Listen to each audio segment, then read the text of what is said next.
What's up, friends? John here with Go Help Yourself, and this is part 5 of the Overcoming Depression series, and this is going to be the last video, and I hope you got something out of these past 4 videos. If you're feeling depressed or you're low, check them out if you haven't seen them already.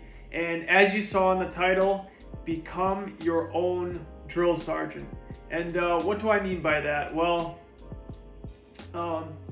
it takes real discipline to get out of a tough spot, to get out of depression, and just to be happy in life. Discipline is super important, and the only way you can really make change is yourself. Now, of course, with a spinal cord injury, people can help you. They can help you on your journey, most definitely, and they can give you some enthusiasm and things like that. Real friends and real family. But it's up to you to make the ultimate change. It really is. And most of the time, too, with an injury like this, like, people are going to be real easy with you. I mean, even if you're not really doing a good job, they're going to tell you, oh, it's okay, you know, you're doing fine, when you're really not, when you really can push yourself more and you really can advance more. I've had that happen to me, and they're just trying to be nice, you know, they're not trying to hurt your feelings, but it should be the other way around. They should be pretty strict with you and help you advance that way, you know. It's very important. So it's really up to you to get going, and you want to, you know, really attack that voice in your head that says, oh, it's okay, you know, just be comfortable, you know, you don't have to do that today. You want to ignore that voice, or you want to overpower that voice and be like, no, I'm gonna do this, and you need to shut the fuck up. So there might be some swearing in this video. I don't usually swear, but I think it's super important. So if I look down, I'm gonna be, of course, looking at my notes here, if you catch me looking down, but you gotta tell yourself to get your ass in gear. It's really important, and this is something that I even struggle with still. I'm trying to get past that lazy person. There's a lot of things that I do that I just picked up some bad habits in the beginning of the injury, even in life leading up to the injury. I've just picked up some bad habits that I'm trying to get rid of, and it's difficult. It's not easy. It really is. And life in itself is difficult, and then you get a spinal cord injury and it's even more fucking difficult. So you really gotta fucking get in gear and just go for it. Really gotta push yourself. Now, you don't want to do negative self-talk. There's a fine line there. You don't want to put yourself down, because that can have a negative impact on you. I mean, some people, you know, react differently though. Some people, you know, it helps them to put themselves down, but I think that real true negative talk is harmful and can be damaging. But if you look at a drill sergeant, they're not like, oh, you know, please get out of bed, or you gotta be like, get the fuck out of bed. Like, you gotta talk to yourself like that. You really just got to get on top of it and fucking go. Yeah, you gotta overcome that lazy voice in your head. And everybody has it. For some reason, our brains gravitate towards comfort, but comfort is dangerous.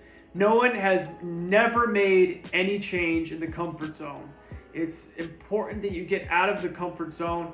And once you get out of the comfort zone, you're like, wait a second, I'm actually happy right now, pushing myself. Yeah, you've got to grind. And of course, you've got to take a break. You don't want to overexert yourself.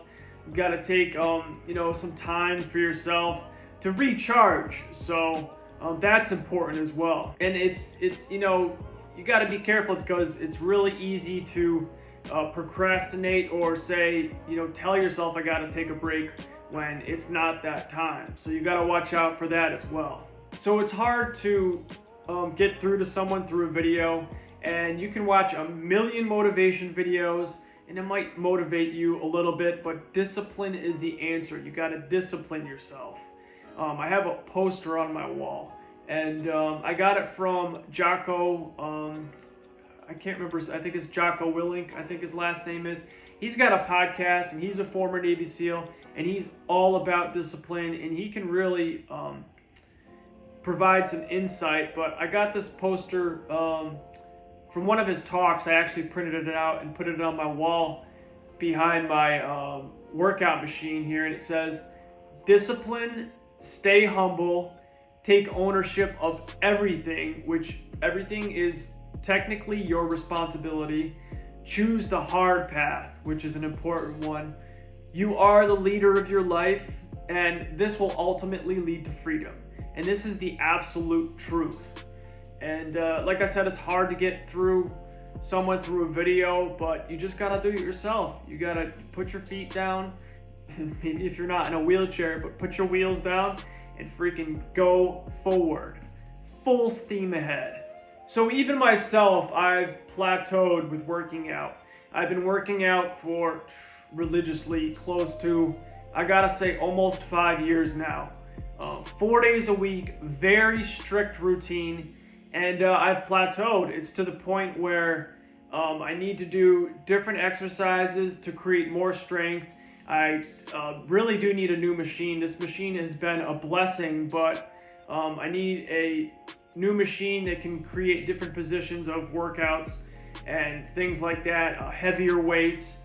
If you are actually interested in a modified Bowflex, I modified one for a wheelchair, and if you're in the area of Connecticut, I'll deliver it to you for free. You just gotta pay for the Bowflex itself, and I'll put my email below if you are interested, and we can kind of negotiate on a price.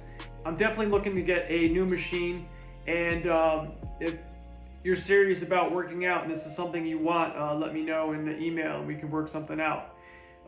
But yeah, I gotta start pushing myself even more.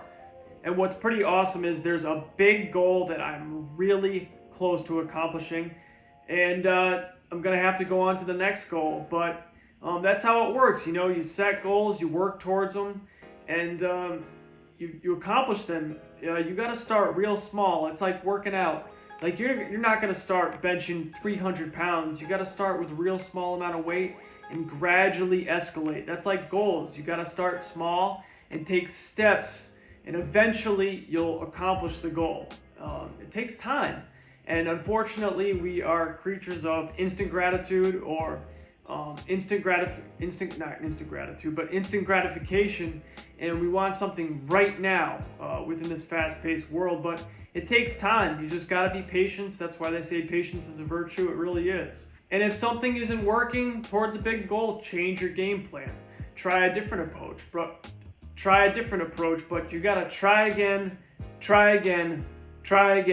until you succeed. I mean, you just gotta keep going. It's super important. That's what life is about. You gotta fail, and you learn from your failures. So, like I said, hopefully you got something out of these 5 parts of overcoming depression in your life. And if you have any questions, like I always say, please ask me in the comments or email me. We can talk back and forth, and maybe I can give you some insight into what I'm doing, and maybe help you advance in your life. But as always, stay strong, stay active, stay creative, and go help yourself, friends. Over and out.